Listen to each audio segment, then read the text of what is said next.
Leta chapo kata kata. Oh my God, this is somebody. Somebody. Somebody. Leta chapo kata kata. Oh my God, this is somebody. Wapi makofi yake tafadhali. Thank you so much, Pietro. Thank you so much. Thank you so much. All right, ladies and gentlemen, at this juncture now, we want to start officially. At this moment, I want to welcome on stage Dixon, who is going to make official opening remarks. Dixon, tafadhali, karibu. Makofi kwake, appreciate him as he come.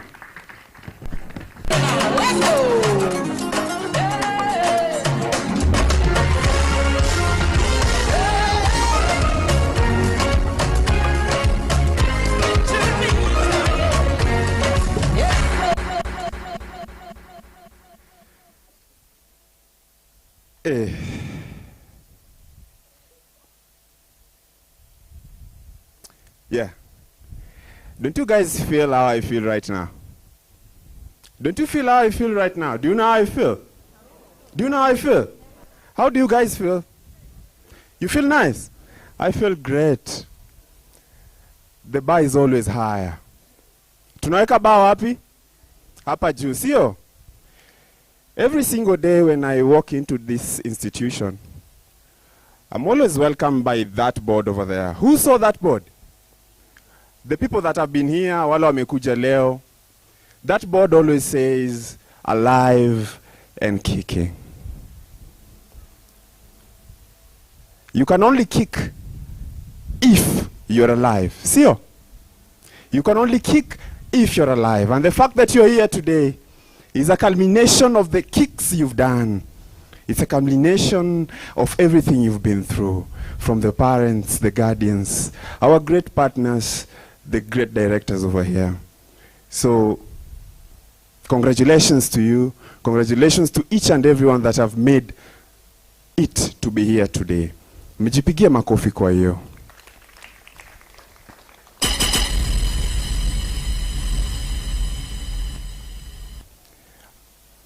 The parents are partners in the house, in the building, under the tents right now. I always start with the low side of things. The government of Nairobi, the county government, has released the financial plan next year, of our financial year. The amount therein for development specifically is 13.6 billion. Of that, I always say, we can have 1% for the creative economy. 1%, just 1%, iweko kwa development fund, yenye sisi tukipatiwa as the creatives, we get these people that are graduating here to have a space where they can thrive. 1% of 13.6 billion is mathematicians in the house. That should be around 136 million. Every financial year, if you give creatives that, we will have a step and another and another towards greatness. So our partners, our esteemed guests, the friends of Talanta Institutes, and of course the directors, asanteni sana for this. I welcome you officially to today's program as you culminate all these 5 years of our graduation as Talanta Institute. Tano bora. Tano bora. Hizi ni tano bora. People that are on TikTok say, 14 ngapi? 14 bora. 14 nini? Zenyu hizo. So when you add 4 plus 1, you get 5. At Talanta Institute, this is our 5th. So it's a feast for us. Can we raise that feast for us? For the Talanta Institute. Asanteni for the journey. I prepared a speech for you, and I'm going to get right into it. We've done 5 years of this. In fact, I'm not going to do the speech. I'm not going to read it, because this is a journey we've all walked. This is a journey all of us have been through. The parents, you felt it. The guardians here, you felt it. The students yourself, you felt it. You're the graduates now. The OGs in the room, you felt it. See? The directors here have felt it. And our esteemed guests, you felt it. You making it on time here today. Today something in me has been tested. Patience. Patience. It has taken you patience to make it here. And no matter who you are as graduates or anyone in this space right now, the world will not wait for you. The world will never wait for you. You have to walk around the world and go with it. The certificate that you're going to be given today does not guarantee you to walk on people. The certificate that you're going to be given today does not guarantee you to look down on any person. The certificate you're going to be given today is a testament that you're a great individual, that you've sent yourself beyond, that you've walked through the journey. Ian, I can see you. Yes, bro. And I thank the grit that you've brought into your work. Do you know that any time and any day, character will open doors that the certificate you're going to be given today will never? Character will open doors than the certificate you're going to have today. So if your character is shitty, we will deal with you in a shitty way. And you being shitty, we cannot be where shit is. Can we? If we brought shit right here, will you sit? So if that is the attitude you take out there, you're going to miss it. You're going to miss it, not just by a mile, several of it. So as we celebrate our 5th anniversary, this is important to us. I thank you, the directors, for having birthed such a great initiative. This is amazing. For the talents, this is amazing. I love anything creative economy. And I'm always grateful when I meet individuals that are aligned to it. Because if the government is talking of unemployment, we are saying, or rather the directors thought, come on, we can actually create a space where we can have the talented beings like Piento Mkisinali. Didn't you feel that guy? Didn't you feel Piento? I felt him to the bone. I felt Raban, OTG himself, OG, can't see you, but man, greatness tupu. The world awaits for you. And the fact that the directors thought of this, the fact that our partners have been with us all through this time, it is a great testament that there live in this earth, there liveth great human beings like the directors, the great human beings like our esteemed guests, great human beings like the parents right here, the guardians, our partners, great human beings like the graduates in the room. Sauti kwenyu bana. That's amazing. That's amazing. We are pleased for us as Talanta Institute to have 2 campuses here. Here where we are at the AMREF, where we offer a range of studies, of courses. We offer film production. There's music here, we nurture talents. Let me just tell you, anything to do with talent, think Talanta Institute. Anything to do with hospitality, think Talanta Institute. Anything to think the creative economy, I want you to think Talanta Institute. So, as you'll be living here, I want you to go tell those people that Talanta is where to be. Because here, we're going to nurture the best of the best. We're going to have the best graphic designers here.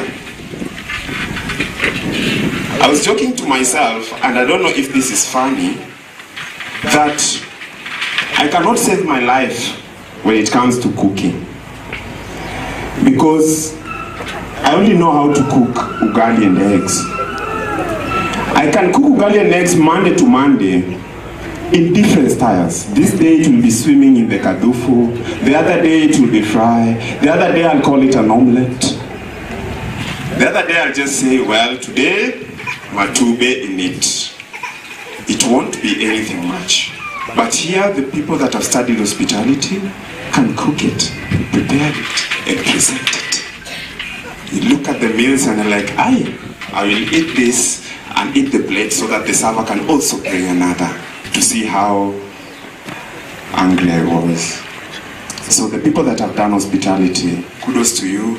The hospitality industry is waiting for you. To the young mothers that were here with us, congratulations to you. Asanteni sana. It is not easy to balance between having a toddler that depends on you squarely and you coming to class, delivering assignment, and being present, being alive and kicking. It is not easy. So we thank you. We are grateful. Asanteni sana. So with this, I officially welcome you to this event, and I officially say, congratulations class of 2025, tano bora, tano zetu, asanteni sana.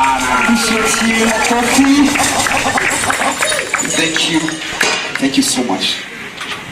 So at this juncture, now that we are officially welcomed, I want to welcome our first valedictorian by the name Washo. Karibu sana. Makofi ya Washo. I hope I got that pronunciation right. Karibu sana. The next will be a gentleman, Jason Egwa.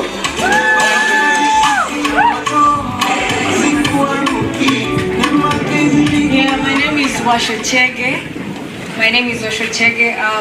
Miss Talanta since 2022 till date. So, professors, lecturers, parents, guardians, and my fellow survivors, graduates, good morning. I've been given 5 minutes to speak, but I'll use 6 because without us this could be a church service. Mine is more of appreciation to everyone who has been part of this awesome journey. First, I'd like to thank our lecturers for teaching us, guiding us, and sharpening our skills. We appreciate you deeply. To our parents and family, especially my dad and my siblings, Vale, thank you so much for supporting us, praying for us, feeding us, and paying for our fees, even though that's your responsibility. Thank you so much. And to my fellow graduates, let's be honest, some of us have passed through luck, others hard work, others talent, and others through ChatGPT. But guess what? A win is a win. So let's go out there, chase our dreams, make money, make impact, and make our college proud. As Jalango said, once said, where you are right now is where you need to be. Don't rush the process. Aim on to the next level. Last but not least, I want to thank me. For believing in me, and if there is anyone who wanted to know what I'll do if I didn't graduate, I guess we never know. Congratulations all of us.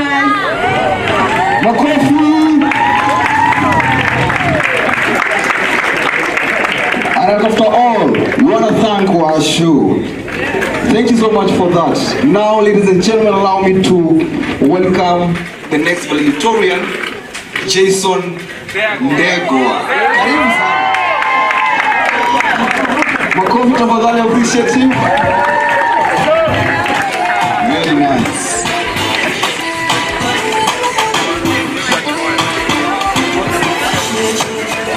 Yo, what's up? What is it, guys?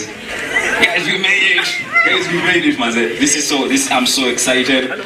This is just something else. I did not expect to be valedictorian, so I wrote a speech this morning.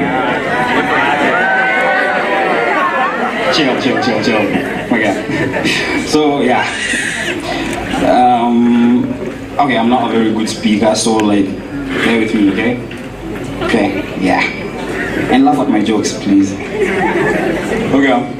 So good morning, everyone, faculty, parents, friends, and my fellow graduates. Today isn't just a ceremony, it's a milestone built from moments, early mornings, late nights, doubts, wins, setbacks, and comebacks. It's a reminder that growth rarely feels glamorous while you're in it. Most of the time it feels slow, tiring, uncertain, until a day like today that proves like every step was worth it. I'll see you. Now, standing here as a valedictorian is a huge honor, but I know for a fact it's not something I have achieved alone.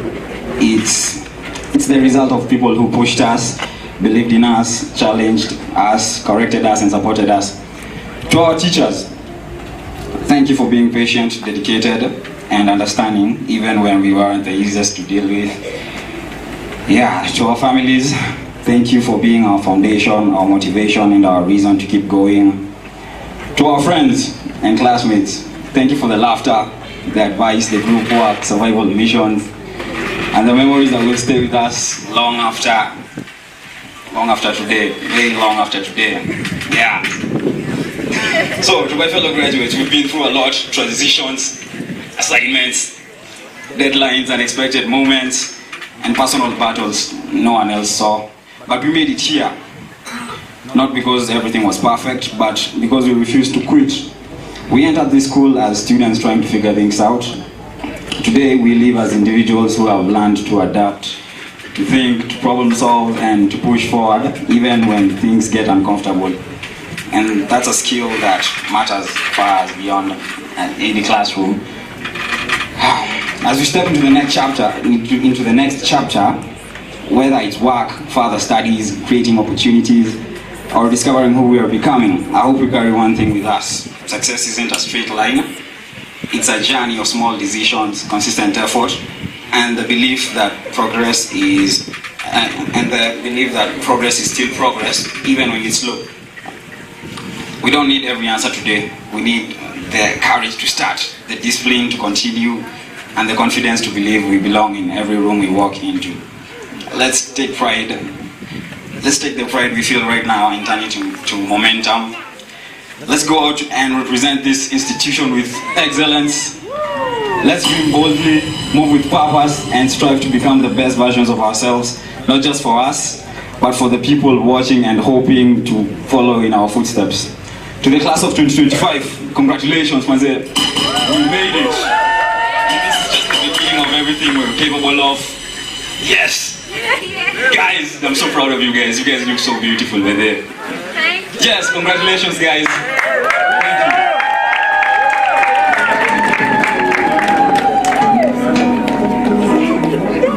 Wapi makofi ya Jason.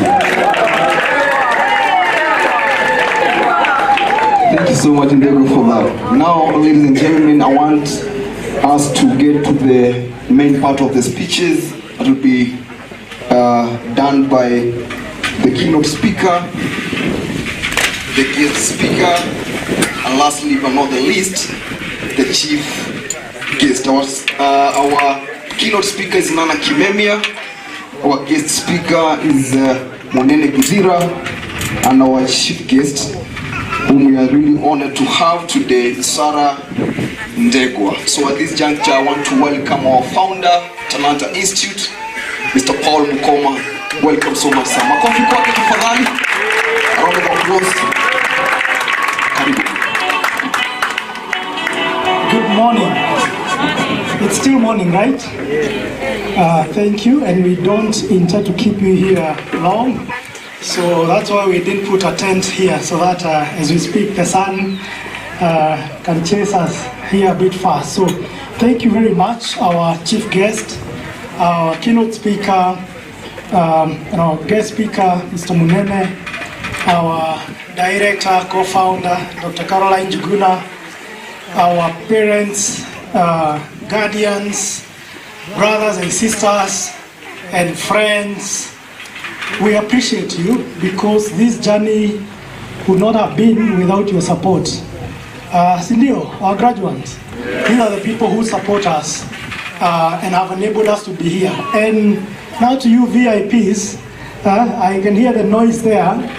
We appreciate you. We're here because of you.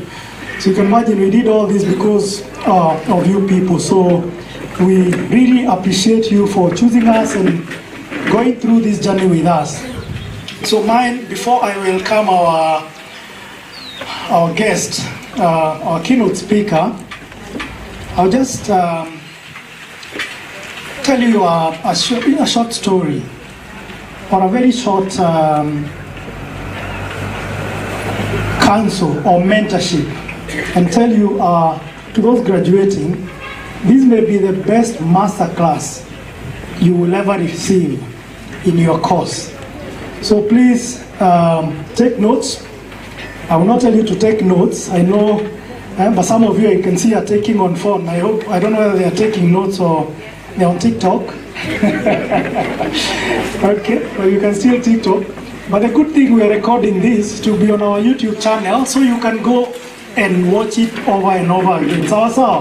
So this will be your biggest master class. This may be the most important class, because what we are teaching you here, I know we have taught you quite a bit, technical skills, life skills, and many other things. But now here you're going to meet other people who are going to speak to you from experience. And for me, one of the lessons I would want to teach you is teaching you from failing, okay? Because one thing you know in life is ups and downs, okay? Life is not smooth, and I know by now you have experienced some of the ups and downs. But for the older people like me, we have seen many ups and downs. One of my mentors told me, a wise man learns through other people's mistakes. A fool will insist on making their own mistakes. So as these speakers come here and speak to you, they may not tell you, but these are lessons they have picked along the way. Okay? And as they teach you that, so that you don't insist on making your own mistakes. So one of the things I'll tell you today is a beginning of learning. Or since you came to Talanta, that's the beginning of learning. As you graduate, at the time we graduate and we're like, hey, we are done. But I know some of you are already joining other institutions, so you're already progressing, and congratulations for that, because what we did here is to get you started in life and in time of learning, lifelong learning. So learning doesn't stop, and I would urge you to just every day ask yourself, what have I learned today? Whether you're joining another institution, whether it's wherever you're working, learn something every day. Because the more you learn, the more you will earn. Okay? So keep learning every day. When you go on those mobile phones, there are many things. There are many entertaining things. You go on TikTok, there are so many distractions. But I would urge you right now to purpose, to be very intentional about learning. Okay? You go on TikTok, I know there are funny videos you can watch, and most of you are creators, but subscribe to those channels that are teaching you things. Right now, online is another university. Okay? Yeah, whether it's that TikTok, there are so many people teaching you life skills. So be very intentional as you go online, and you can ask yourself, with this my mobile phone, by the end of the day, what have I learned? Okay? How can I account for my bundles? Sio kucheka peke yake. Piento came here and performed. Piento has millions of views on his YouTube channel. So when Piento goes online on YouTube, he's not just having fun. He's earning. He's creating content, and he's earning from that content. So I urge all of you, don't just be consumers, be creators. Okay? Don't just consume content. Create content, and also create great content that will not only earn you, but help somebody else. Okay? The other one is, when you fail, pick yourself up and move. Don't just sit there and think, I failed in this, I didn't do what I wanted to do, life is over. Okay? Some of us give up when we are too young. You can imagine, like for us and our parents, some of us are still learning and reinventing themselves. And they just feel like they're starting the journey. So for you, you're very young, and you have a lot of time to correct your mistakes and keep moving. So I wouldn't want to hear any of you feeling like you want to give up, because you're still young, you have time to recover. But even as you think you are young, time moves so fast. So utilize your time very well. So as I conclude, there is 3 words I'm going to leave you with. I walked into one of my mentor's office, and he's very successful. And I saw a white poster on the wall with 3 words.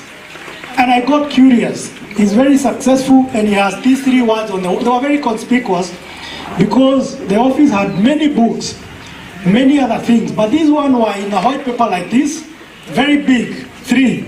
And I asked myself, why does he put this in front of him every day? And these are the words I want you to carry with you every day.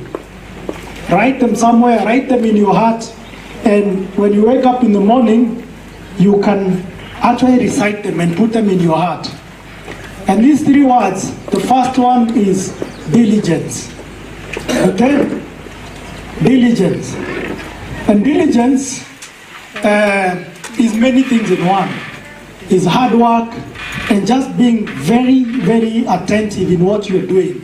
Diligence. Just go and Google and see the many different meanings of diligence. And part of that is hard work. Being very intentional about what you're doing. And the other one is discipline. Discipline. I read somewhere, a man without discipline is already defeated.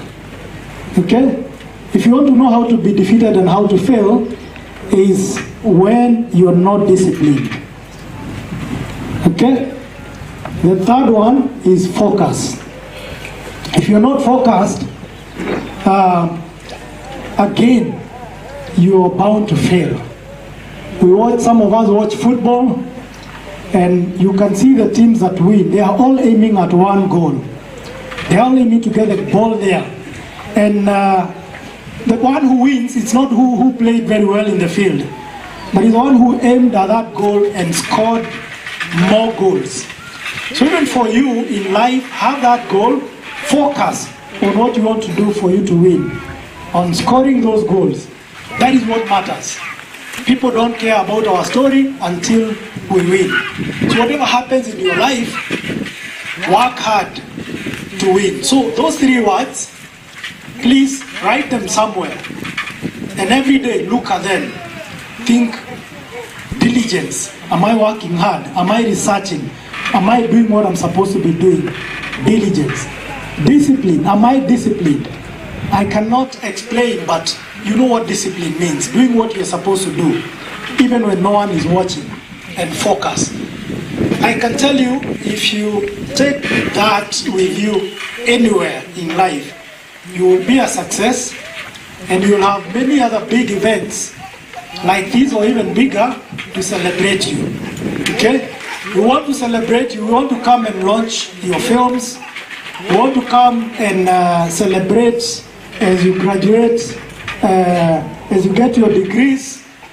We want to come and celebrate as you get your masters. We want to come and celebrate as you get your doctorate. We want to come and celebrate as you win awards in different areas. Who knows, as you win the Nobel Peace Prize. So don't look down on yourself, and the sky is not even the limit. I know we have this saying that the sky is the limit. The sky is not the limit for you people. So we are counting on you. Our success is in you. So when you succeed, we want to come and document those stories and say, look at what our alumni are doing. Okay? So please really pay attention. Pay attention as these speakers come here to speak to you, and just take note. As much as you're going to go back and watch it on YouTube, on Facebook, please come out of this place with those lessons. And now I want to invite a friend who is a keynote speaker, and she is a champion when you come to emotional intelligence, because success or failing in life is not about your technical skills, and I know she will talk more about that. I don't want to mess her speech, but you know it takes a lot more than the skills and the certificate and all that. She will tell you more about that. Please help me invite Nana Kimemia. Karibu Nana.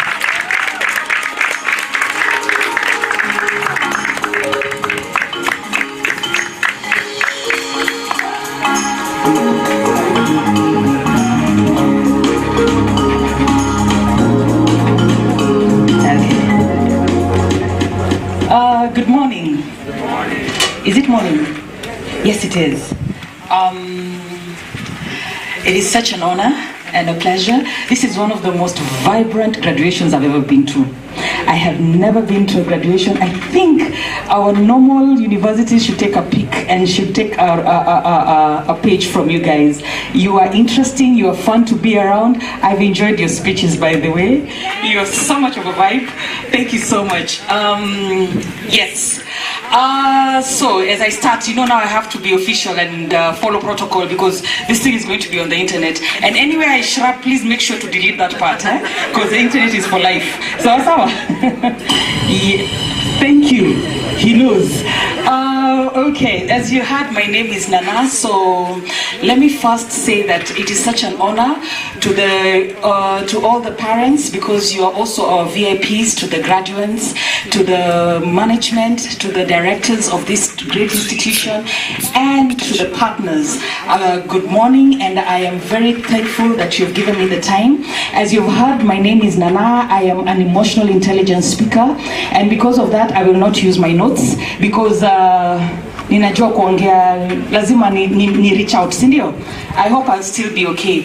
Now, you have to join me in whatever I'm going to speak in, because many a times, as I was coming today, by the way, I was given the direction, and the direction I was given, allow me to say this, I was taken to Mombasa Road.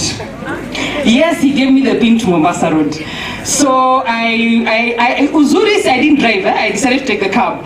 And when we got somewhere, and I'm like, why are we going to Mombasa Road again? And then I realized, he said Mutwini. By then I keep saying Matuin. Mbinguni. And everybody laughs at me, but yes. And so I had to come back. And as I was coming back, it hit me. In this life, it's really not about speed. It's about speed and direction. You cannot just be running just because you want to make a name. You must have direction to where you're going. And in this direction that you're going, it is your talent that is going to open for you that door. You see that door? Your talent opens that door for you, but it is your emotional intelligence that keeps you in the room. Can I repeat that? Your talent will open doors. Even the Bible says so, isn't it? That your gifts will open doors and make ways for you before great men. But for you to stay in those places whereby great men sit, great men deal, great men open doors for you, it takes emotional intelligence. It takes a certain social intelligence for you to sit in a certain place and be accepted. And so today, I know you want to shine. I know you are going to shine. I mean, this is Talanta. You are going to shine. I have worked with people. I have done a stint, by the way, in the banking sector. I have done a stint in the talent sector. Yes, you will call me later. I will give you a brief history of who I am. And right now, I am still working in the same stint. But I will tell you something. In all my life, it has always been about transformation. So, I want to give you real practical things that will help you as you walk out there. Because as you walk out there, this is beautiful. This is beautiful. Sawa. But what keeps you inside that has got something more to do than your brains, has got something more. You must have the skills. And these skills must work on you first before you make them work on me. So, these are the 3 important points that I want to give you today. As you wake up, as we charge you to go shine, because you are going to shine. But the secret is this: it is not enough for you to shine, you must continually shine. Do you understand? It is not enough for you to shine. We have worked with him. I have seen him. By the way, I am ancient. Sarah is here. By the way, she's my friend. It's interesting. I've known her for more than 10 years. So it is interesting that we found ourselves here. And so I will tell you, it is not just about shining. It is about consistently shining. And the one thing that can make you consistently shine are 3 things. When it comes to emotional intelligence, because it is that which, when you wake up in the morning and you don't feel the drive, that you did step out there and immediately you're talking, piento. For him, his greatest challenge will be to keep relevance. And that time when he is not getting the relevance, what can he do with himself? I love how he transformed himself.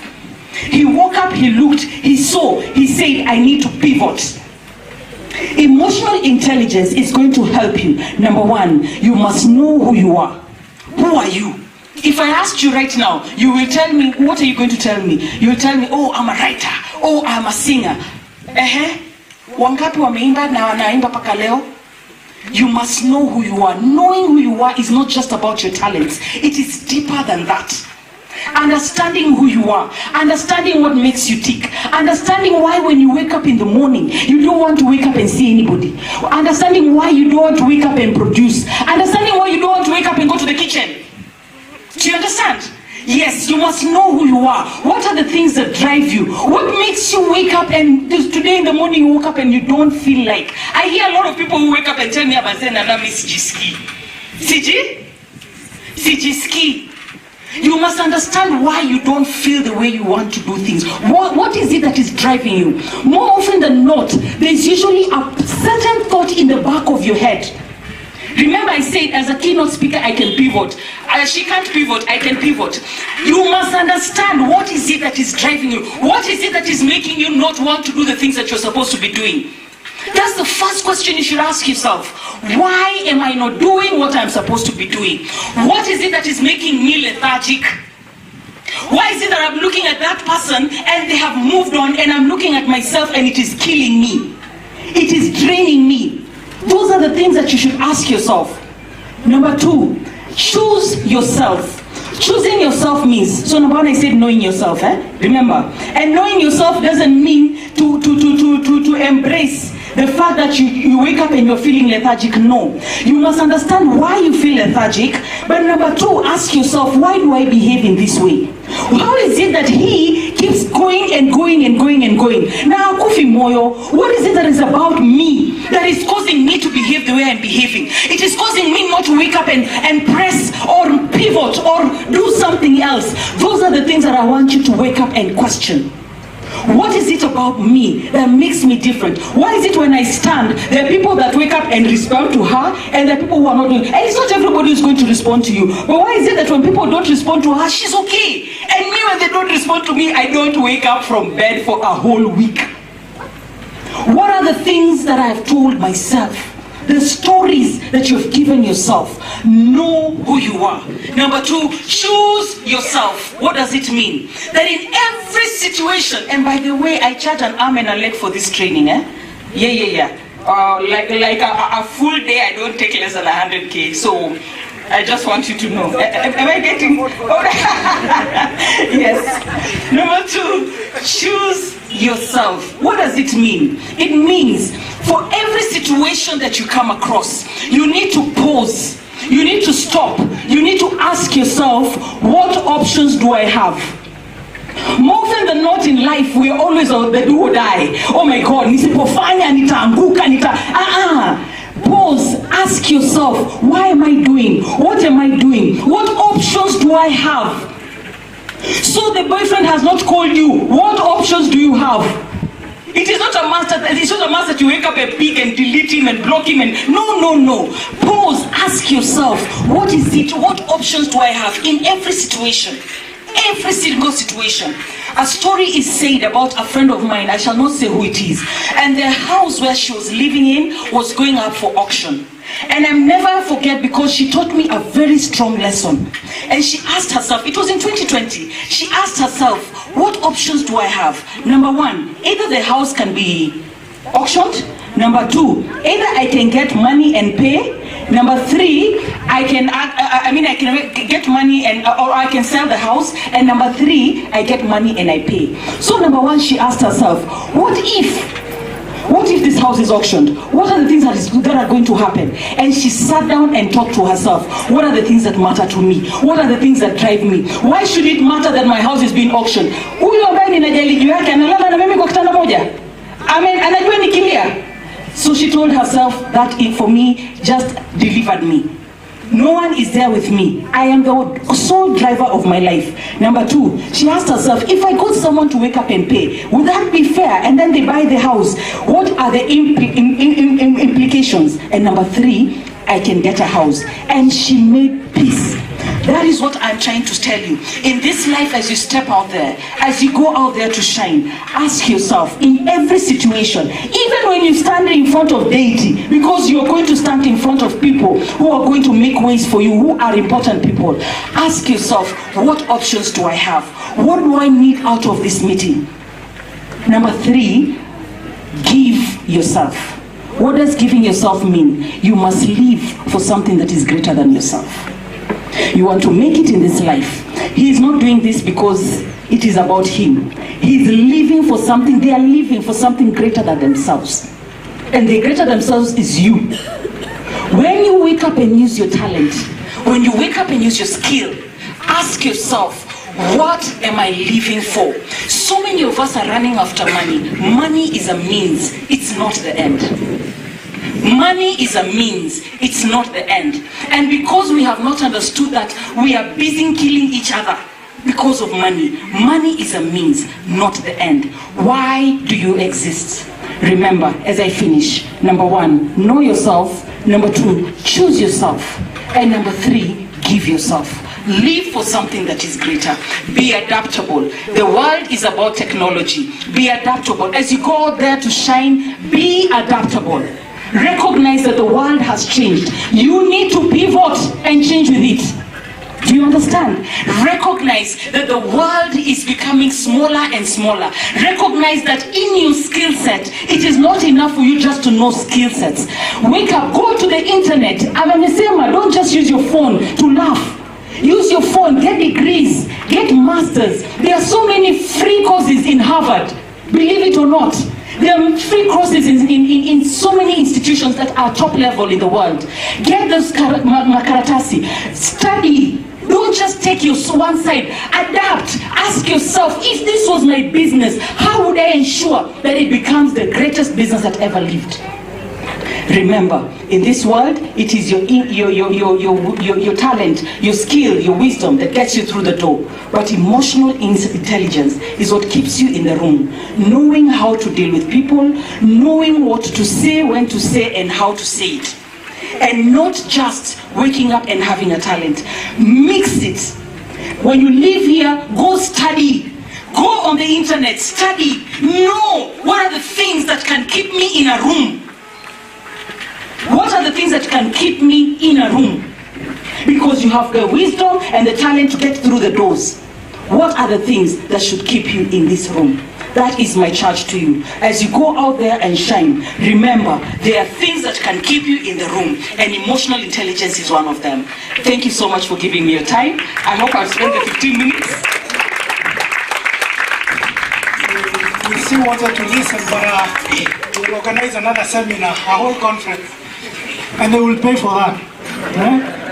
She told you it doesn't come cheap, but wow, thank you so much, Nana. That's a whole masterclass. And please note, there's some scenes in a movie I like that at time you hear guys say, do you want the hard way or the easy way? So I'll tell you in life, you can decide, do you want the hard way or the easy way? The easy way is taking note of these lessons and applying them and succeed. The hard way is when you fail and then you are like, what did Nana say 7 years ago? I should have listened. I should have taken those lessons seriously. So it's better the easy way. And the easy way is going back to this video, watch again, okay? Watch again, take notes and make sure you apply. Next, I want to invite a friend also, and all the people speaking here are friends, because there comes a time you need friends. And that's the other lesson. Who are your friends? Okay? Show me your friends, and I'll tell you who you are. At times, it's said as a cliche, you keep hearing it until it's just another slogan. But please, that's real. Show me your friends, and I'll show you who you are, or who you will become. So from today, edit and audit. So editing me what? All of you, edit and audit and edit your friends. There are those you cut off, okay? and keep the friends who will help you get where you want to go. The next speaker is a friend for many years, and he likes introducing himself as a brand, I call him a brand architect. Yeah?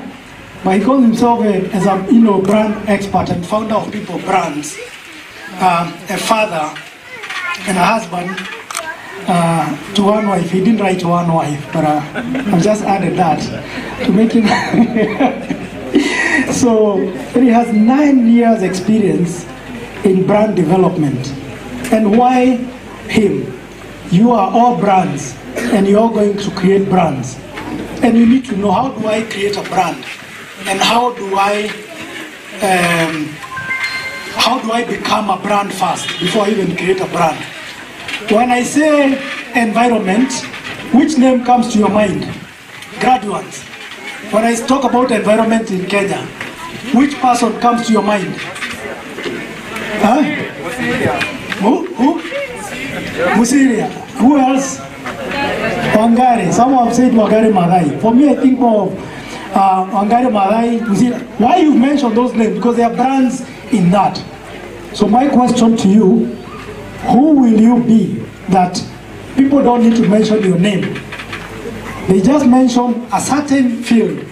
When you talk about film experts in Kenya, who comes to your mind? Award-winning film producers. Tosh Gitonga. Abel Mutua. The other one? Phil Karanja. Good, so many. Why have you mentioned those people? They have stood out. I didn't need to mention their name. I just say Phil, and your mind goes to a certain person. So on from today, that's why Munene is here. When people mention something, people should think about your name, each of you. Okay, they don't need to mention your name. They talk about something, and people remember you and think about you, and they talk about you. So help me kindly welcome Mr. Munene Githira.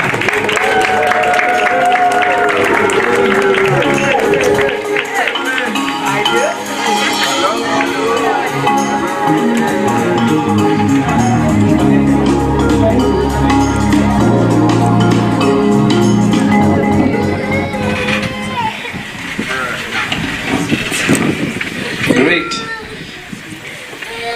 You know, kila Friday jioni, my wife cooks for me chapati. Sasa leo nimepata ngoma ya kumwimbia.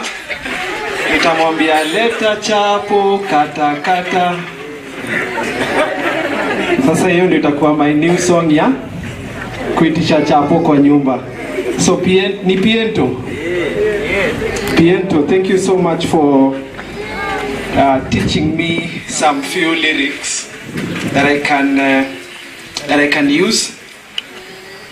Wow, this is so phenomenal, and I can only imagine the impact that will come out of this. So to the directors, Talanta Institute, the faculty, the guests, the parents, asanteni sana, and congratulations to the graduates. Hata mimi niko na kawimbo kadogo. Ni sawa? Ningependa mnisaidie kuimba. What's the theme of today? Theme ya leo ni?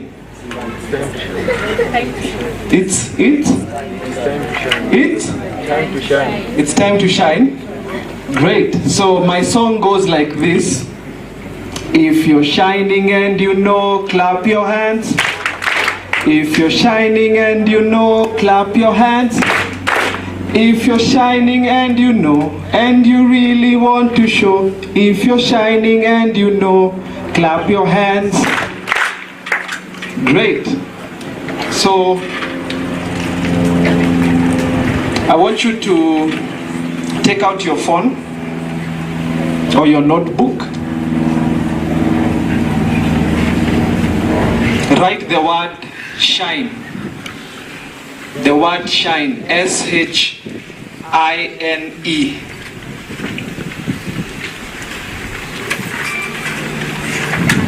Tumeandika?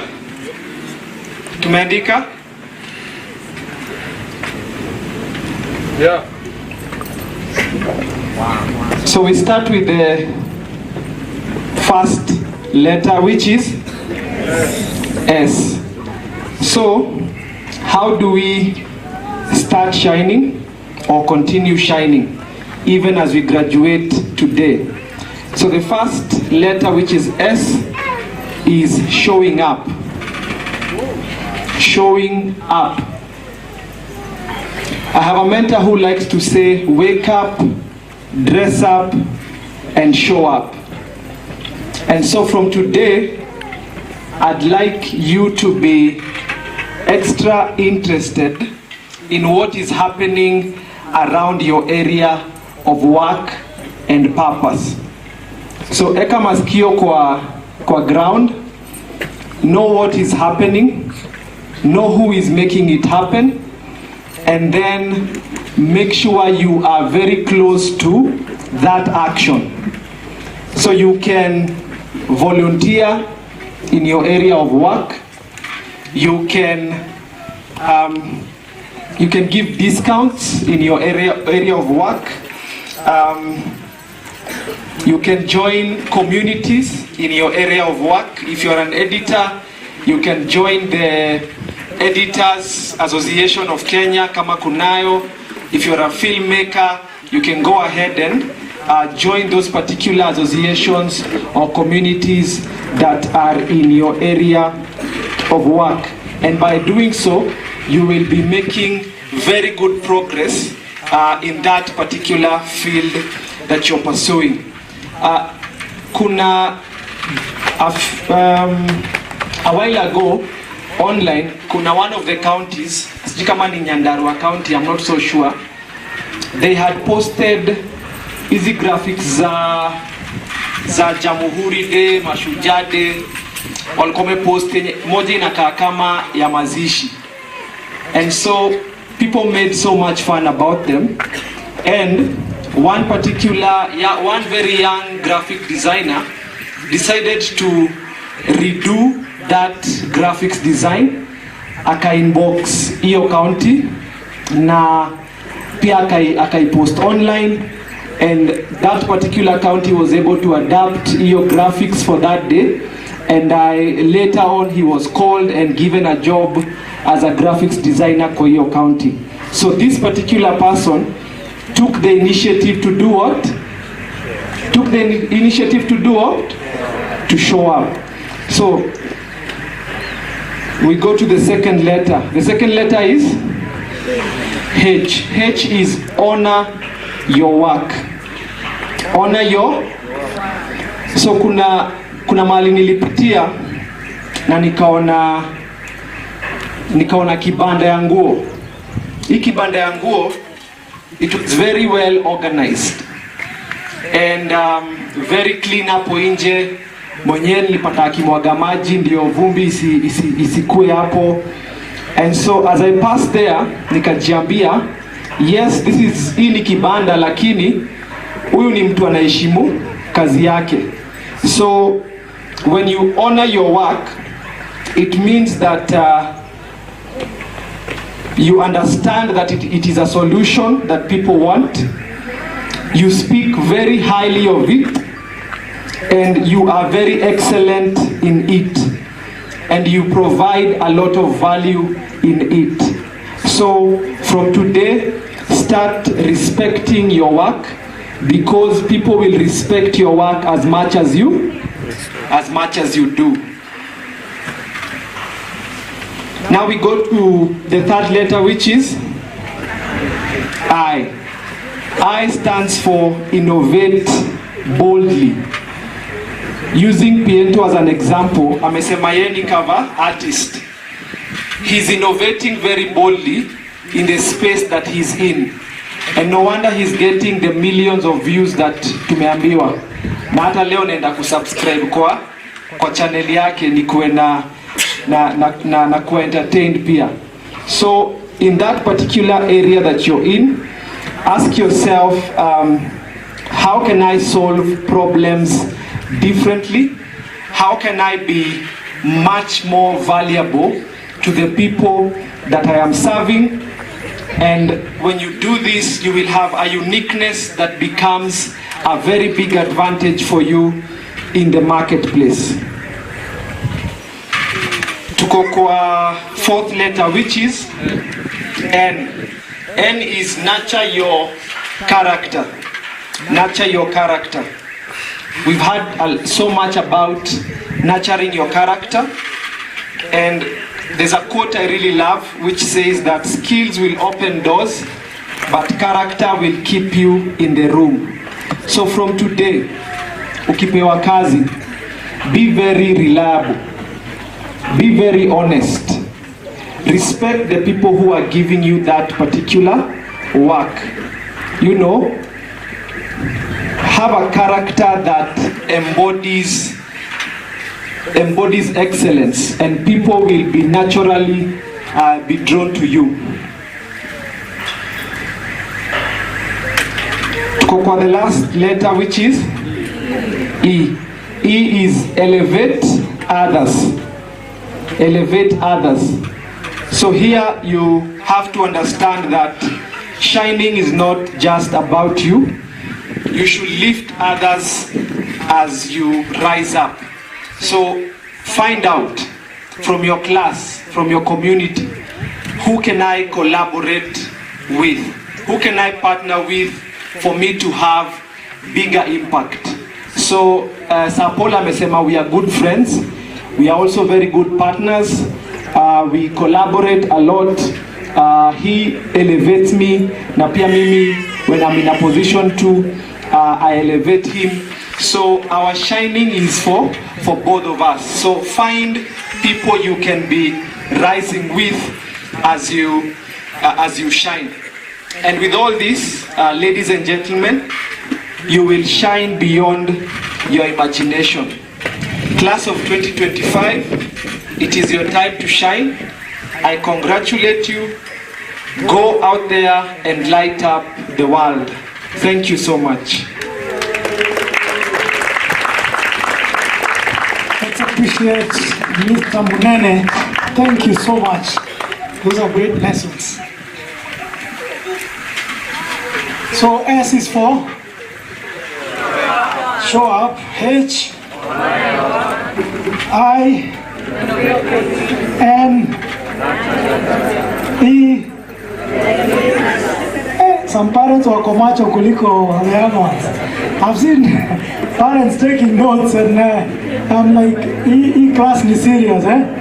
And I can tell you for sure, and I hope you're listening, graduates, that when you utilize these lessons, nobody among you will fail. I can bet. You can only fail if you decide. But if you just and that's why I said today is the most important class of your time with us. All right. So moving on to our chief guest, and this is a great friend who I've known for, I know Nana said you've known her for 10 years.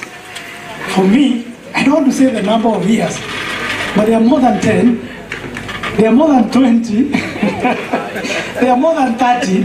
Wewe wacha nisipitishe hapo. Nikipitisha hapo tutabans, because there are many years. We were born in the same area. We went to school together, and I've known her for all these years. And she's an admin expert, because again, life is about management. They say what you don't manage, you lose. What you don't manage, you kwa katikati ndio wataka waseme. What you don't manage, you lose. Because our parents are responding more than the ones I'm speaking to. Why should that be? So she's here and to talk to you about out of experience and to help us manage ourselves. Munene has told you about shine, and that's how you become a brand. You follow that. Actually, you are a brand. You are a walking brand. And when people are looking for somebody, they will find you. When people Google, they will find you. Okay? And so, My next friend, as she comes, to tell you about, to speak to you as a chief guest. Please, again, be very attentive, because I've seen Sarah grow. We grew up in the same area, but she was really shining. She was shining from the time we were growing up. For me, I knew how to shine much later. And let's welcome Sarah Ndegwa to come and speak to us as our chief guest. Karibu sana, Sarah. Congratulations. I have a message for you. God sent me to you. I have a message for you. God sent me to you. Good afternoon, good morning. It's afternoon now, yeah? Good afternoon, everybody. Yeah, I've known Paul for so many years. We are normally given this story that when I was born, his mother is the one who came to take my mother from hospital. So that's how far we have come. So I'm very excited to be here. I'm actually, let me say this, but maybe I'm not supposed to say this. I was supposed to go back to work. Then Paul reached out and asked me to come and be here, and I postponed my flight back to work. Yeah, I work in Kigali, I'm based in Kigali, and I decided let me come here and be with Paul and celebrate with our younglings. So it's such an honor, it's such a blessing to be here, and to actually look at you guys looking so excited, so cute and clocked. When we reached at the gate, I saw you guys, and I came with my friend, and I literally got excited. Like, I was like, oh my gosh, I'm excited. I felt like I was the one who was graduating. So well done, guys. It's not easy. It's not easy. And because I work in the banking industry, it's boring. So we are very structured. We will not be able to talk from my head. So I wrote a speech, which I will read under the sun. So allow me to go and to read my speech. It's not long. It's interesting, I hope. In the banking, now you know how banking can be boring. But well, it pays our bills. So on to my speech. So all protocols observed. I've always wanted to say that. Good afternoon. I'm truly honored to stand in front of you today. True story. Thank you, Talanta Institute directors, for inviting me to be part of this remarkable moment. A moment that marks both an ending and the beginning of something extraordinary. And we've already seen with our Kentok. Kai, what is his name? That one. Yeah. I'm reminded of the powerful words of Mahatma Gandhi. I'm quoting, the future depends on what you do today. And today, each one of you steps boldly into a new chapter, a new season, and a new version of yourself. You have chosen a journey of discovering your purpose through education and empowerment. And for that, you deserve to be celebrated. I believe nobody was forced to come. These days, we don't force our children to take courses. These days, we choose what we want to do. This year's theme, It's Time to Shine, could not be more fitting. You have shown already. I mean, we can see you guys looking all nice and cute and cuddly. And in your late nights, your early mornings, your creativity, your discipline and resilience actually prove that you are really shining.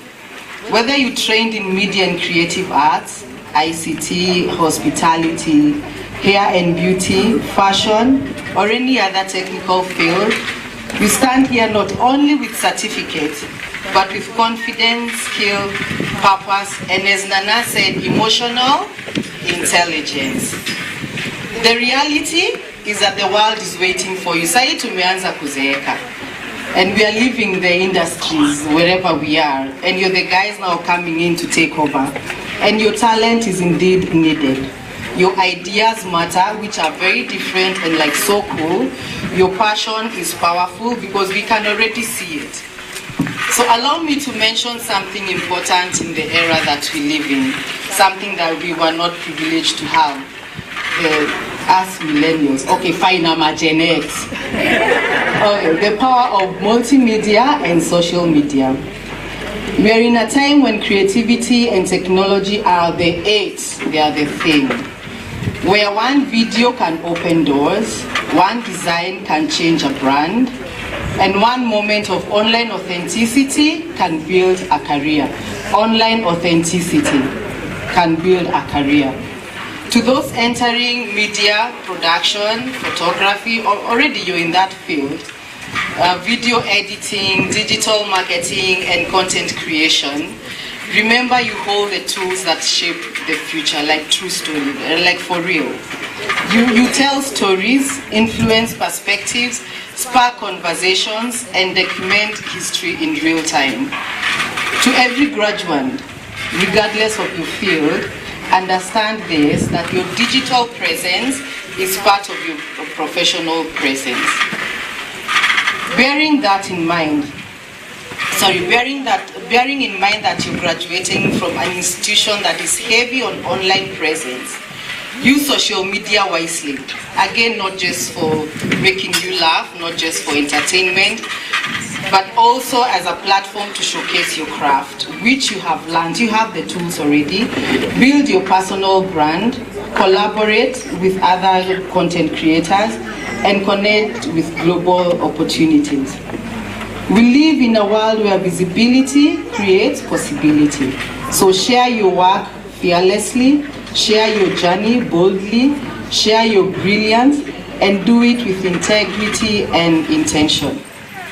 And as you step out of Talanta Institute, my dear graduates, carry these 3 principles with you. Number 1, remain teachable. The most successful people are not those who know everything, and to be honest, nobody knows everything, but the ones willing to learn, unlearn, and continuously grow. I remember, Nana, you mentioned that, continuously growing. Number 2, serve with purpose. Whatever field you pursue, let your work uplift others.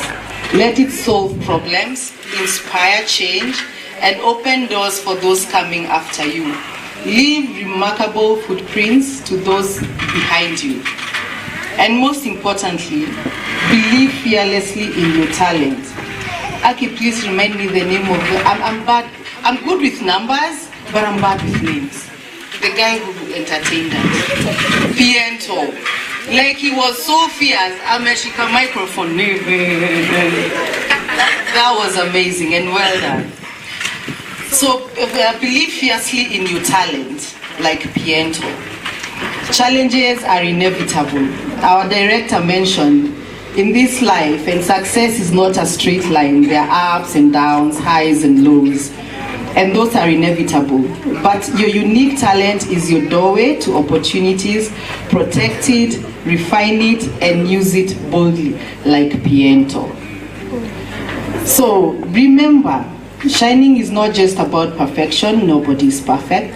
It is about showing up. Showing up.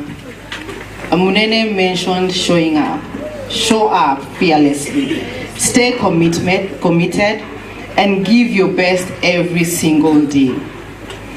And to the parents, I'm sure you guys are feeling like it is your day too. Feel honored.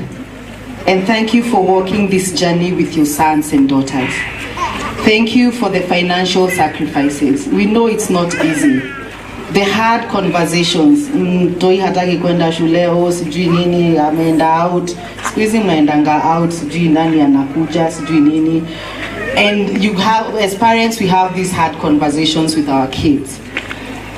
We were being told by our parents, hakuna mahali carnival inaenda. And us guys thought, itaenda. And it's still there. In our Gen X years, it is still there. So raha itakuwa throughout.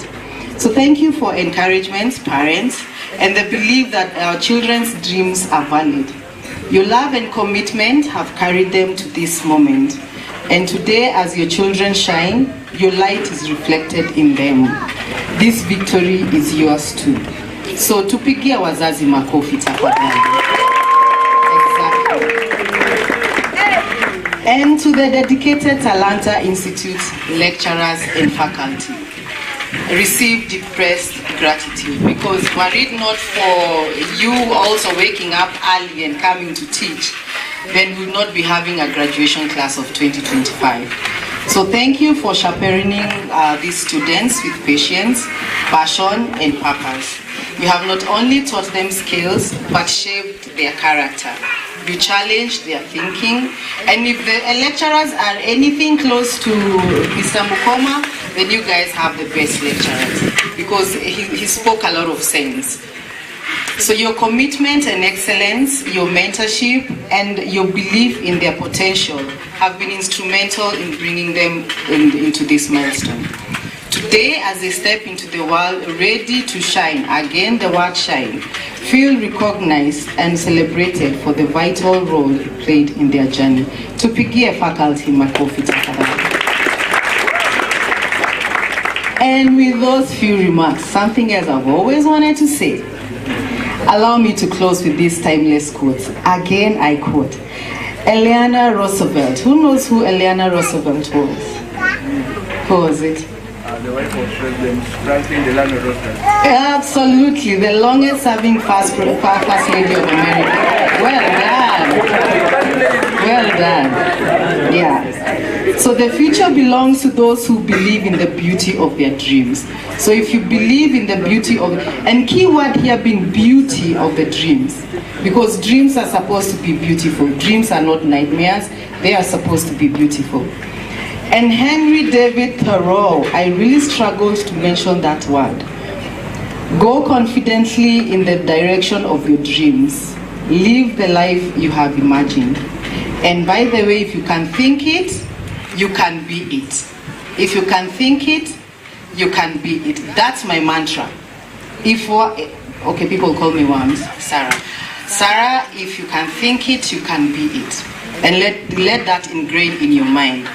So class of 2025, go out there and shine brilliantly, courageously, and unapologetically, and be authentically you.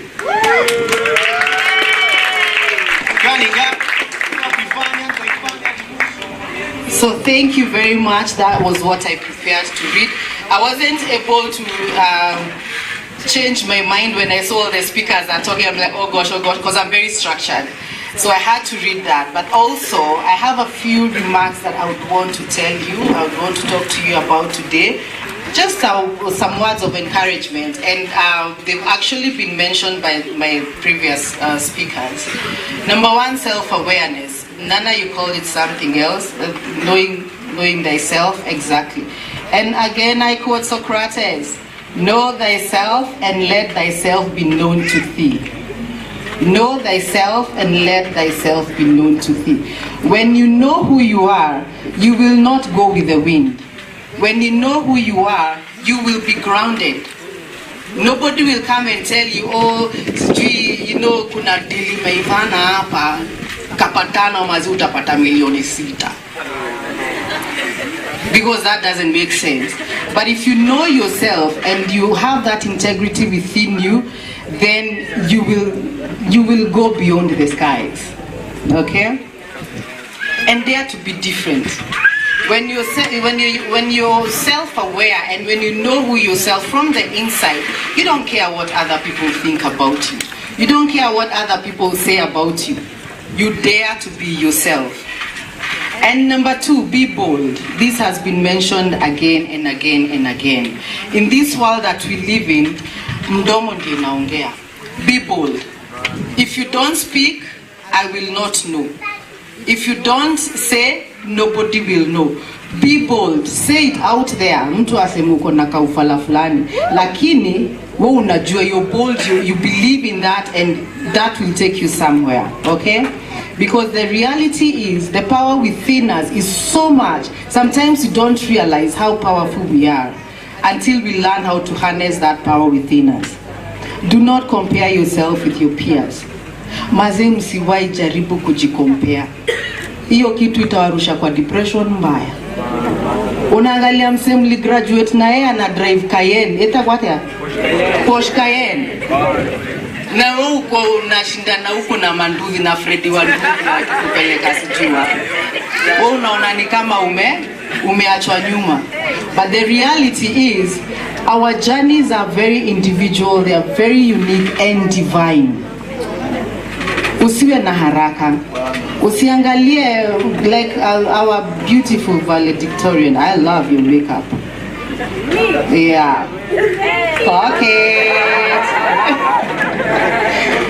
So I'm not saying this is what's gonna happen, but somebody who probably was who just got a pass seems like he's doing better than you. Do not compare yourself with anybody. Your journey is unique, beautiful, and divine. And at the right time, everything will come to you, okay? Number 4, keep your contacts. As you've heard, Paul and I go a very long way. Nana and I go, and we've not seen each other like for 5 years, and then we found each other here. Keeping your contacts really will help you in the future. And good contacts. See our contacts are for 20. Maumbido, sijui manini, mashashi. Z. Keep good contacts. Yani mtu mnajua mtasaidiana na yeye uko mbeleni. And I'll tell you something. The job that I have right now, I didn't apply for it. It was a contact.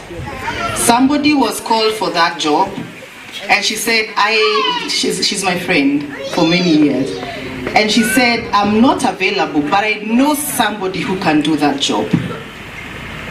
And that is how I got the job.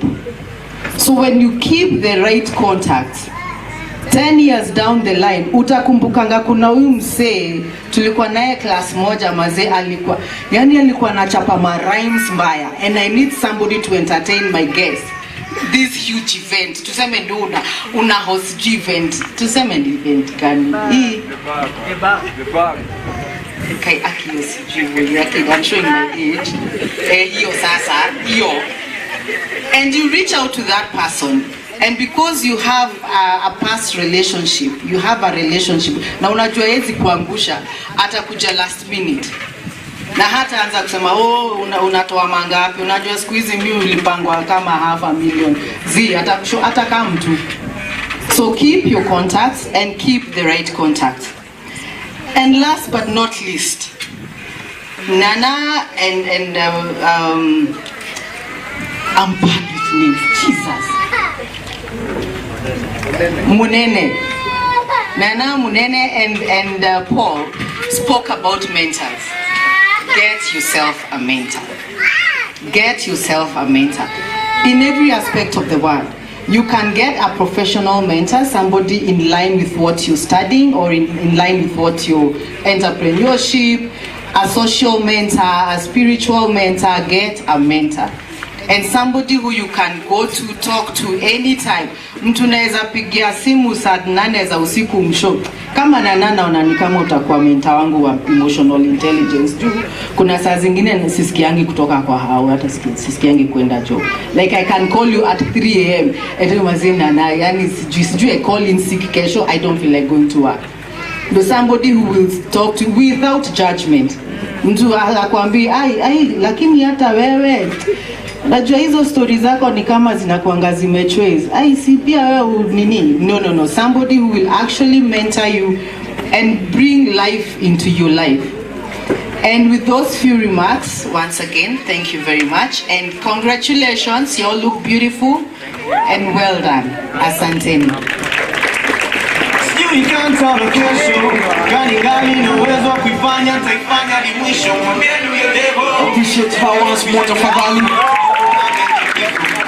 Thank you so much. That was very powerful. Now you're almost done. You're almost done. We're coming to the last bit of our event. That is graduation confinement of our graduates, and we'll love to welcome Bwana Dixon. So we're gonna have all of you guys come here, all of you, but there's a way that will be called. So according to your programs, that is diplomas, certificates.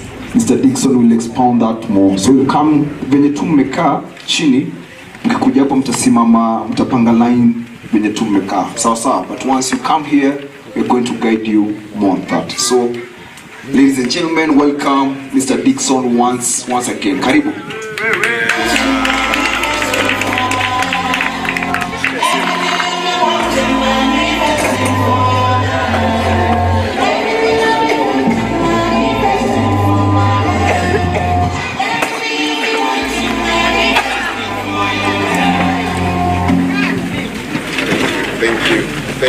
Thank you so much, DJ. I commend your patience. Wazazi wetu, nashukuru sana for your patience. I'm so grateful for each and every one of you for making time to be here. Our keynote speakers, Nana, and all of you, Munene. Thank you so much for speaking and pumping knowledge into us, because I was also part and parcel of these people. So, as the program says, of course, I'm not Dr. Caroline. But as you can see, it's obvious, right? But she's decided to give me this honor, because it's an honor to actually be before these distinguished human beings. Before I call the names, I just want to remind you that since watu wanaongelea digital, tulitoka analog tukaenda digital, sio? And now as Talanta Institute, we are a fully fledged online school too. So tell your people wherever they are, they can be able to reach us. Sindio, nashukuru sana, and I'm so grateful. Come to our other campus at Standard Media, and this one, tutakushughulikia, sio? Thank you so much. I'm grateful. As you've heard from the MC, I'll be calling your names and you'll line here according to this list. Again, congratulations are in order. I'm happy for you. I'm grateful for today. My mother called me Dixon when I left Pumwani Hospital. My people call me Omondi. I call myself Missile. Missile not in the sense of, forget that. Missile in the sense of Elysium from the other end, without a U, because it's about me. Elysium is utopia, and when you come here at Talanta Institute, we'll get to pump you with the greatest utopic kind of vibe. So asanteni sana, congratulations again dear graduates, asanteni wazazi wetu, our keynote speakers asanteni. Here we go. Andrew Kiari Njogu.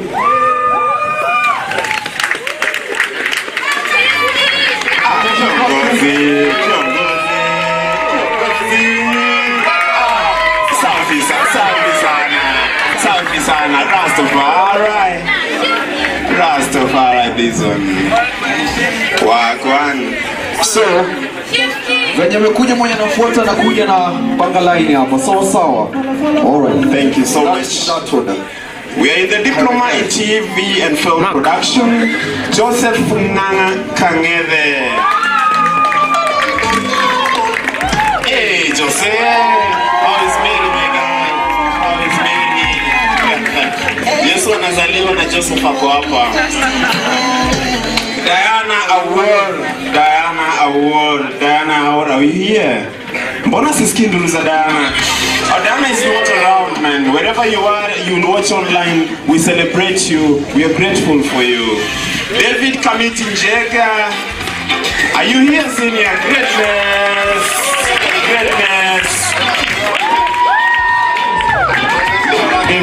David, as you go out there, know that your name has a committee hapo katikati. Relate with people. Magdalene Wangui Mwaura. Magdalene.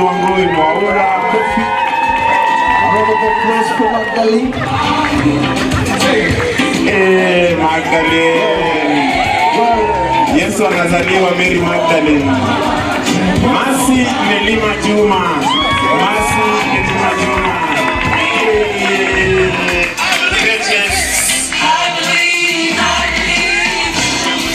Nimrod Tabu. Nimrod Bruno. Where are you, senior? Congratulations. David Gugi Maina. David Gugi Maina. I'm going to go fast, kidogo. David Gitonga. Madaudi hapa, can we look for Goliati? Michael Maseno. From here, I'd like to hear that you went to Maseno. Michael Maseno. Violet Washo Chege.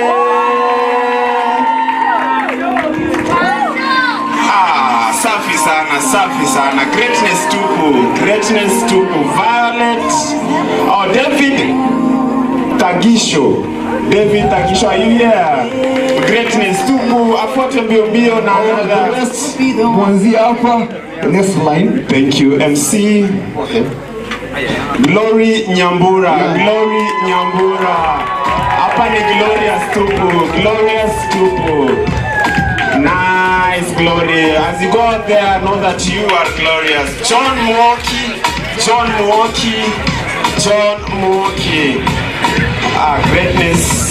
I hope you will get to baptize Jesus. Ian Gashuguma, followed quickly by Jasmine Ruth Gadoni.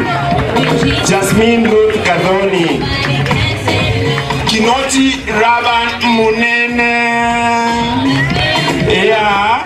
Caleb Obie. Gilbert Kipkoech.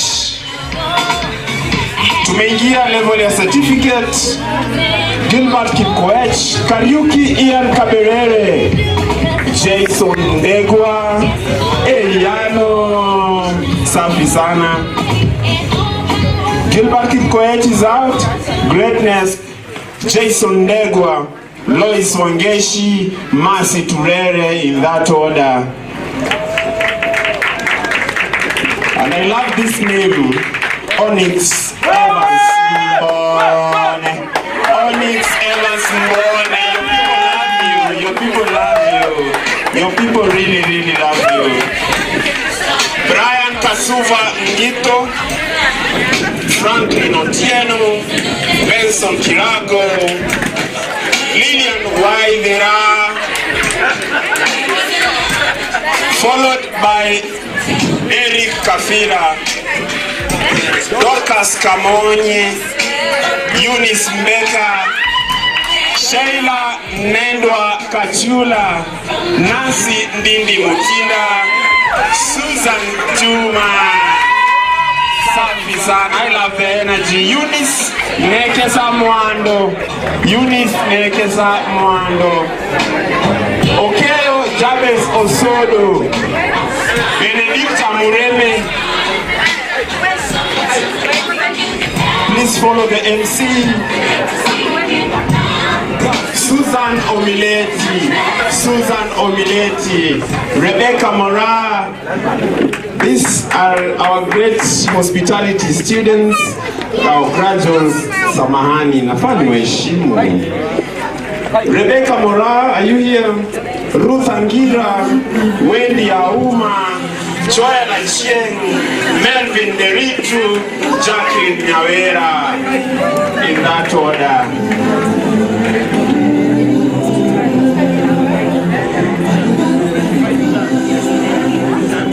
Fidelis Njeri,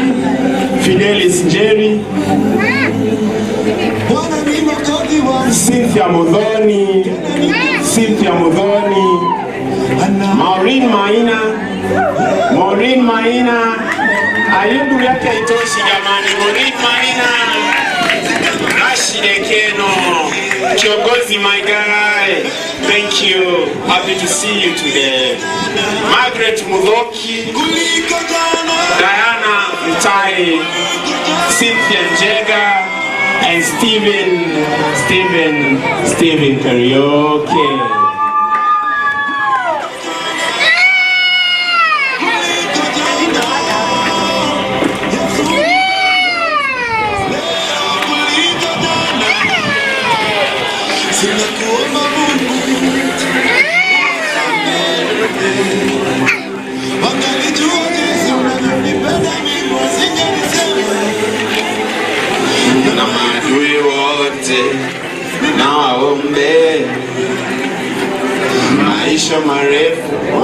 kuniona nikibariki.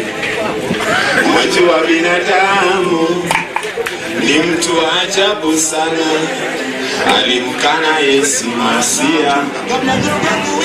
Oh God, I love this one. Ni watu wa ajabu sana. We just have a moment for everyone to be sorted. Oh, Bwana ni mwokozi wangu, tena ni kiongozi wangu, ananipenda leo kuliko jana. Baraka zake hazikuishi, si kama binadamu abadilikie. Ananipenda, anakupenda wewe, anawapenda nyinyi, anawapenda nyinyi wote. Greatness kuliko jana. Yesu nipende leo kuliko jana, kuliko jana.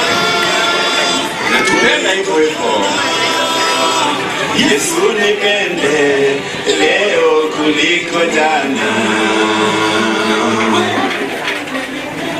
Kufa kupona Baba na kutegemea, chochote kitanikatia, kuingia mbinguni litaniondolea.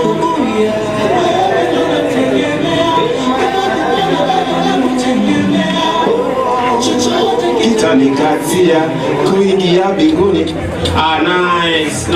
Nice. Greatness, thank you again for your patience. Thank you for listening to my hoarse voice and without booing me. Melvin Derito, Ruth Angira wako hapa, Joel Ochieng, Stephen Karuki, Rebecca Mora, Fidelis Njeri, Cynthia Modoi.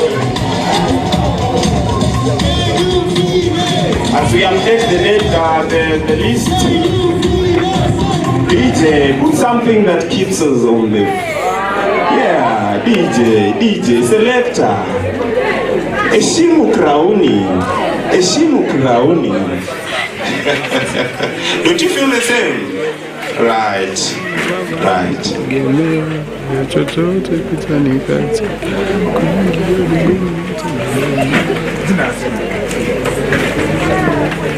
I want to remind you that your favorite song says a lot about you. So right here, if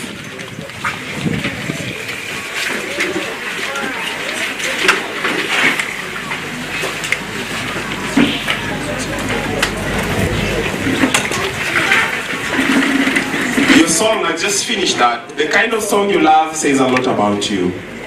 So if you want to keep yourself in a low vibration, you listen to really low vibe songs. Right? So the kind of song you love says a lot about you. Go update your playlist. Go edit your playlist. Gladys Karaoke, thank you so much for honoring us. Thank you for being here. Joseph Njoroge, thank you so much. Lina Nellis McKenna, thank you again. Jennifer Akinyi, Margaret Owano, and Joseph Njoroge. Asanteni sana.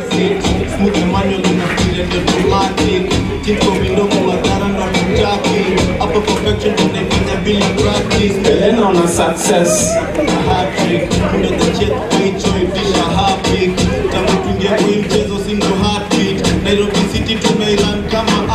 Dance to sijali, hatukujaji. Hapo tu.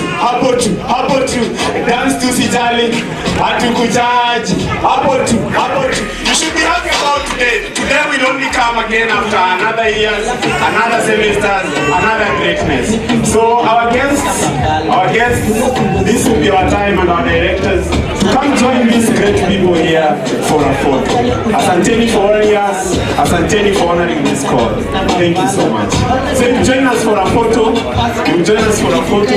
Together. Wherever you want, position yourselves. Please arrange us. Photographers, arrange us in a way you want, so that we have the best photo. The guests of Adalini, asanteni. Hapo tu, I dance to sijali. Hatukujaji. Hapo tu. Dance to sijali. Hatukujaji. Hapo tu. Nice.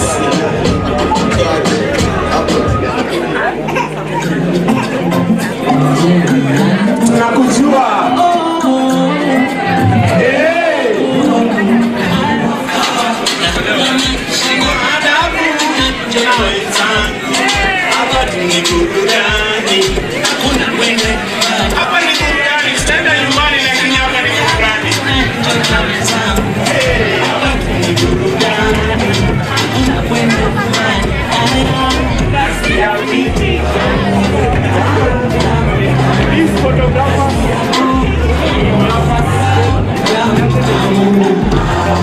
Sui.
session, sawa.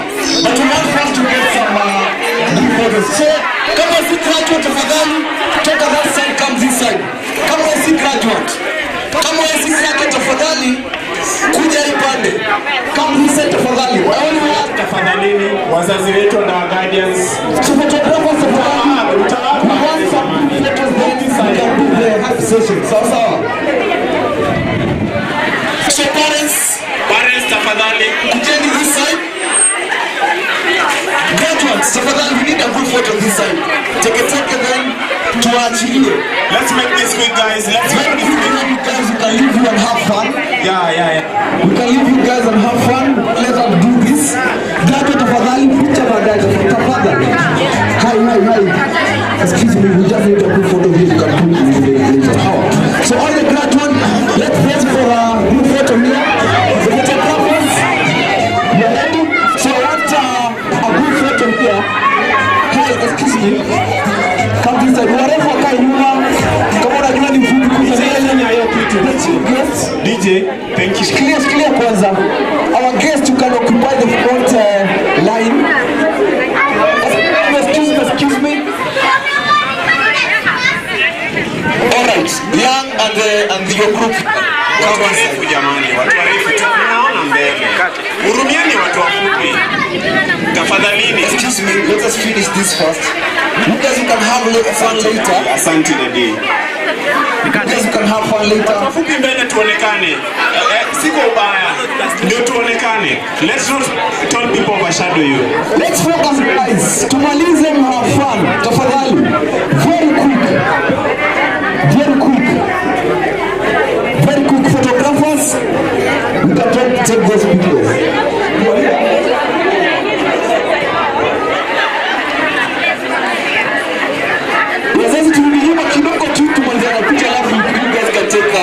Pictures. So photographers, you let me know kama you can photographers take those shots tafadhali. Make sure you capture everyone. Make sure you capture the whole team and everyone. Oh, sorry. Mzazi tutakuwa tu nyuma kidogo, all right? You can go ahead guys. Go ahead. Then DJ ukae tayari. Wanna do some makukanayo here later. Yes. Wanna do some makukanayo here. So graduates. Alright. Are you good? Photographers. Niambie mkitosheka na pictures tafadhali. We need these professional pictures tafadhali. Then unaweza photo baadaye. Alright. DJ get ready. DJ get ready. We are good.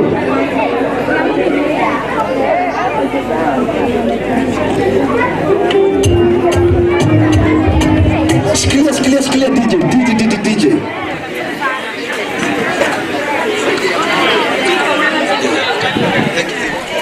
For that. All right.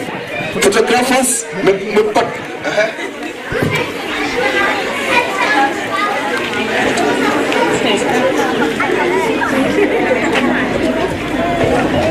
So before you guys have fun with some music, we'll do the final prayers. But before the final prayers, yes. So that tukimaliza hapa, we are done. Sawa. Then another important announcement: your certificates are ready. Sawa. Your certificates are ready. So before you leave, see Caro the admin. Sawa. See Caro the admin. Your certificate, go and clear with her to get your certificate. Sawa. After we are done with photos, we're going to say a prayer so that once we are done here, you guys can leave at your own leisure. Is that okay? Sawa. So photographers, I'm waiting for you. DJ shikilia tu hivyo venye umeshikilia tafadhali. Vile tu umeshikilia. All right.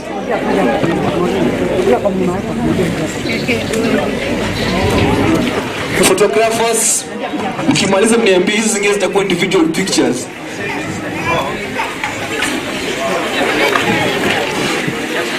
We are good. Are we all good? Some more. We're getting some more pictures.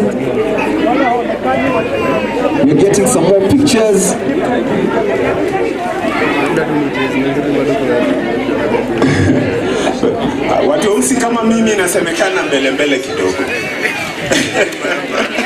Then from a videographer here, you need to capture you guys once you are done.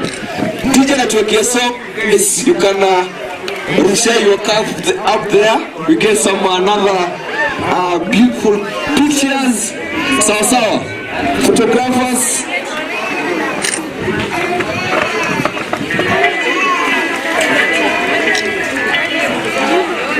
So we are good. All right, take out your DJ. Kidogo. I know it can get out of hand because of the celebration. So allow me on behalf of Talanta Institute to thank everyone who came to make this occasional successful, to our guests, to our graduates, to our parents, family. Thank you so much. Shikilia kwanza, let us pray. Let us pray. Let us pray. Let us pray so that we can finish with the word of prayer. So, Father Lord, we thank you. We give you glory, give you honor. Thank you for this amazing event of graduation. We thank you for allowing us to celebrate together with the students, with the parents, with guests and everyone. And for this juncture at this end, we thank you for everything. In Jesus' name, we do pray, trust, and believe. Okay.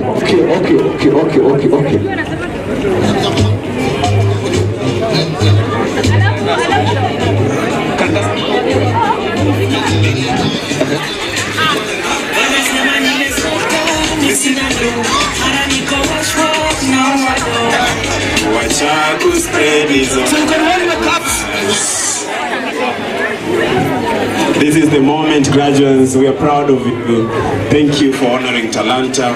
Thank you. So tell me, come on, hold your caps. Fanya hivi nione. Fanya hivi nione. Kila mtu na yake. Fanya hivi nione. So photographers can capture that. You can capture that. Alright. So I'm going to give you a count of 3, 2, 1. Sawa. Tungoje. Okay. I'm going to give you a count of 3, 2, 1, then you can do. Alright? Are you ready? Weza. Are you ready? We are. Ready now. So guys, 3, 2, 1.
Chocolate ni raimela ni baitoka nikapate kanapenda kenye mi wanapenda so kanapenda toka chupa na haganono leka boss tena mapewa tako kwangu ni prince utafagia kwako nishichekako jutakula kushoto sitaki kuona na mama idati version nilijam nikasabu uongo hiyo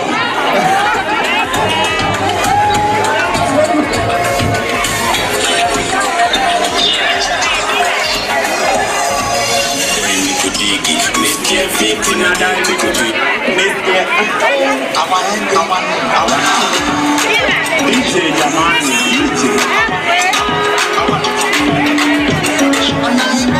si baby now we do yes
the